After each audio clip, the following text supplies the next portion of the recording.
Let me show you how to turn off the front red light like this one, okay, on your Hisense TV powered by Vidaa, when your TV is actually off, not showing anything but still powered to electricity. So what you're going to do is you're going to press the power button on your TV remote to turn the TV on, just like this, and then you press the home button on your TV remote right there.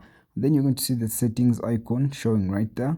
So you're going to press OK, then you see the picture mode and all that. So you're going to make sure that you scroll down to the systems option, then go to the right, okay, then you can actually see that showing. Then you're going to move down to the advanced settings, press OK on advanced settings, and then this comes up. So what you're going to do is you're going to scroll down to the power indicator option, which is actually now turned on, okay?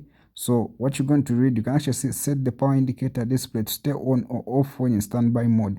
So what you're going to do is you're going to turn this off, okay? So power indicator is now off. When you turn it off by pressing OK. So when you turn it off, now that it's actually off, then right now you press the power button on your TV remote. That front red light, like actually right now the TV is now off. You can actually see the red light, front red light is actually now off on your Hisense TV powered by Vidaa. Consider subscribing if you picked value in this video.